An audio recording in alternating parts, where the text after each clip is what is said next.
Chief, sandali lang.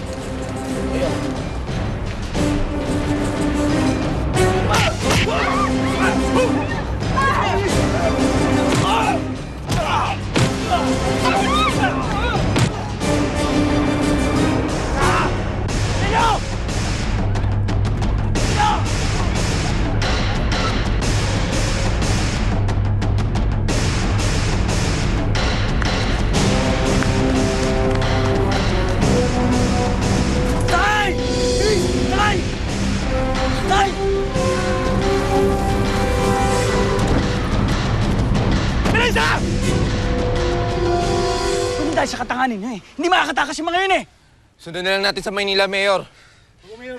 Sa tingin niyo, papayag pa si Felix na mahuli sila? Ha? Paano kung lumabas ng bansa yun? Hindi ko alam gagawin kapag nawala si Melissa Sabihin mo lang, Mayor, kung anong gusto mong gawin namin. Sino kayo? Bakit niyo kami tinulungan? Mga gwardiya kami sa rancho ng kaibigan ng mama niyo.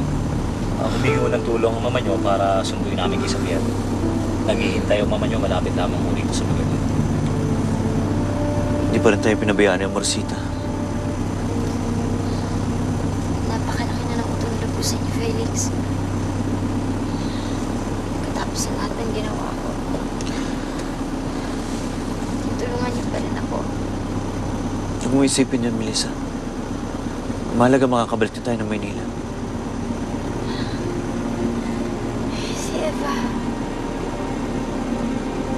Miss ko na siya, Felix. Gusto ko na siya makita. Miss na miss ka na rin na anak natin.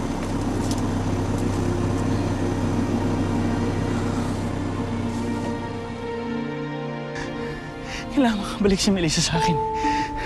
Kailangan siya bumalik sa akin.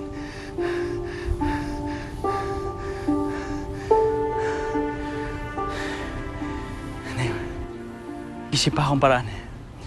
May isa pa akong alas. Uunahan ko sila makabalik ng Maynila.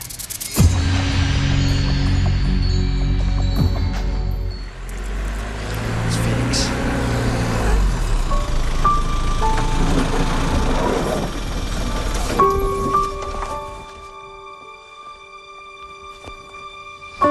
Felix! My son! Ano nangyari sa'yo? Don't worry, Amorcita. I'll be okay. Amorcita, maraming salamat at gumawa pa rin kayo ng paraan para may ligtas kami. Felix, may nakausap na ako mga tao. Kailangan umalis ka ng bansa sa malalong madaling panahon, please. No, I won't leave. Not without Melissa and Eva. Let's go, let's go. Amorcita, salamat po sa lahat. At gusto ko rin sana humingi ng tawad sa inyo. Sa lahat-lahat. Melissa, ayaw ko sana magsalita na masakit sa'yo para pagbigyan si Felix. I'm sorry. Hindi ko kayang gawin yan ngayon. Hindi sana mangyayari ang lahat-lahat ng ito kung pinakinggan mo si Felix. Kung hindi mo siya pinakulong. Amorcita. Hayaan mo kami mag-usap, Felix. Melissa, alam mo ba kung anong ginawa mo sa anak ko? Hindi lang kinabukasan niya ang tinira mo. Yung buhay niya, pagkatao niya. Pero ano ginanti sa'yo ni Felix? Pinakulong mo siya. Pero tumakas si Felix para iligtas ka.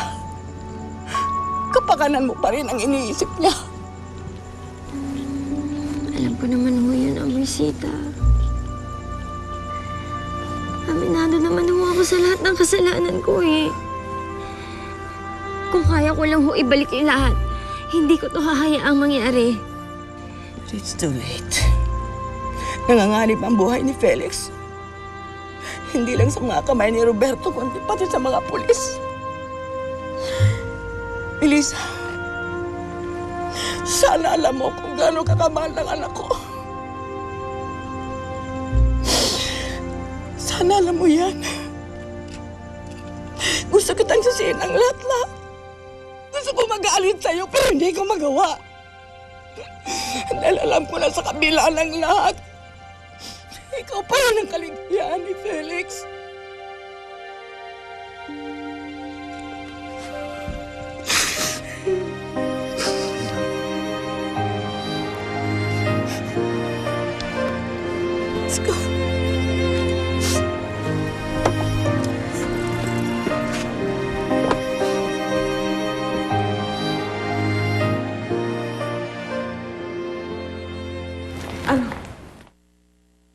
Tumawag na ba ang anak mo? Kinokontak ko nga eh. Hindi sumasagot. I'm worried.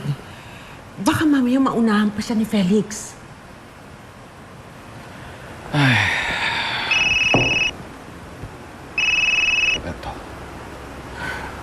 Roberto, Hello, Papa.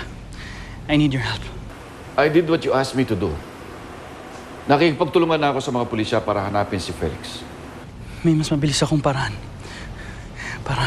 Para mahuli si Felix. At makabalik sa akin si Melissa. Ano ibig mo sabihin?